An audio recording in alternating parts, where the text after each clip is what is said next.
السلام علیکم ورحمۃ اللہ نحمدہ ونصلی علی رسولہ الکریم اللہم صلی علی محمد وعلی آل محمد۔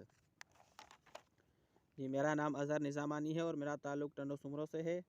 میں آپ لوگوں کے ساتھ سیرت النبوی صلی اللہ علیہ وسلم کے موضوع پر مطالعہ کر رہا ہوں۔ جی، آج ہم دیکھیں گے کہ نبی اکرم صلی اللہ علیہ وسلم جن کے خاندان کو ہاشمی کے نام سے کیوں جانا جاتا ہے۔ اس کی وجہ یہ کہ آپ کے جدہ اعلیٰ جو تھے ان کا نام ہاشم بن عبد مناف تھا۔ ہاشم ان کو اس لیے کہا جاتا تھا کہ ان کے پاس دو ذمہ داریاں تھیں، ایک سقایا اور رفادہ۔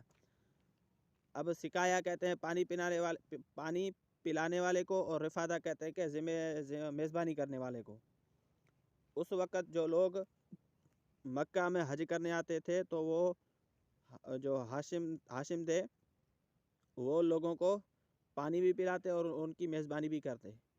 اور انہوں نے ایک روایت یہ بھی قائم کی کہ روٹیوں کو وہ توڑ توڑ کر شوربے میں ملا کر لوگوں کو پیش کرتے، اور جو ہاشم ہے وہ کہتے ہیں توڑنے والے کو، تو روٹیاں توڑنے والے کو ہاشم کہتے ہیں، تو اس لیے وہ ہاشم مشہور ہوئے۔ ہاشم کا ہی واقعہ ہے کہ وہ ایک دن سفر پر گئے تو راستے میں مدینے میں ہی ان کو بنی نجار کی ایک عورت ملی اور ان سے انہوں نے شادی کر لی، جس کا نام سلمان تھا اور جس کا نام سلمہ تھا۔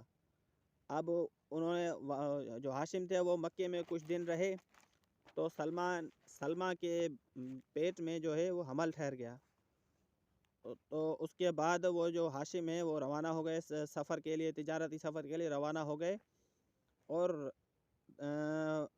شہر جو شام روانہ ہوئے تھے تو واپسی میں ان کا انتقال ہو گیا۔ ادھر سلمہ کے بطن سے جو بچہ پیدا ہوا وہ لڑکا ہوا، اور اس لڑکے کے بال تھے سفید، تو اس وجہ سے سلمہ نے اپنے بیٹے کا نام شیبہ رکھا، یعنی سفید بالوں والا، اور یہی سفید بالوں والا شیبہ آگے جا کر عبد المطلب کے نام سے مشہور ہوا۔ عبد المطلب کون ہیں؟ جو آقا علیہ السلام کے دادا مبارک ہیں، وہ دادا ہیں آقا علیہ السلام کے۔ تو عبد المطلب کے حوالے سے ایک بہت ہی مشہور واقعہ آتا ہے، وہ ہے زمزم کی کھدائی کا، جو ان کو خواب کے ذریعے عبد المطلب کو ایک خواب کے ذریعے بتایا گیا تھا، اور جگہ بھی بتائی گئی تھی کہ زمزم کی کھدائی کا کام شروع کرو۔ تو انہوں نے جب بیدار ہوئے، خواب سے بیدار ہوئے، تو انہوں نے وہ زمزم کی کنویں کی کھدائی کا کام شروع کیا۔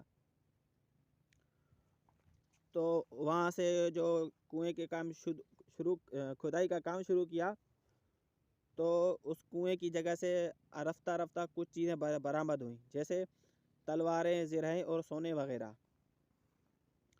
اور کھدائی کے درمیان یہ بھی واقعہ پیش آیا کہ جب وہ زمزم کا کنواں نمودار ہوا، ظاہر ہوا، تو قریش کے لوگوں نے عبد المطلب کے ساتھ جھگڑا کرنا شروع کیا کہ آپ ہمیں بھی اس کام میں شریک کریں، لیکن عبد المطلب نے کہا کہ میں اس کام کے لیے مخصوص ہوں، یہ مجھے ہی حکم دیا گیا ہے۔ تو قریش کے لوگ نہ مانے، اور بنو سعد کی ایک کاہنہ عورت تھی، تو وہ اس کے پاس گئے۔ ابھی اس کے پاس مکے سے روانہ ہوئے ہی تھے قریش کے لوگ کہ رستے میں اللہ تعالیٰ نے انہیں ایسی نشانیاں دکھائیں جس سے وہ سمجھ گئے کہ یہ جو کام ہے یہ عبد المطلب کے لیے ہی ہے۔ تو وہ قریش جو ہیں وہ پیچھے ہٹ گئے، اور جو عبد المطلب یعنی آقا علیہ السلام کے دادا ہیں، انہوں نے یہ نظر مانی کہ میرے اگر 10 بیٹے ہوئے اور وہ 10 بیٹے اتنے ہو گئے کہ وہ میری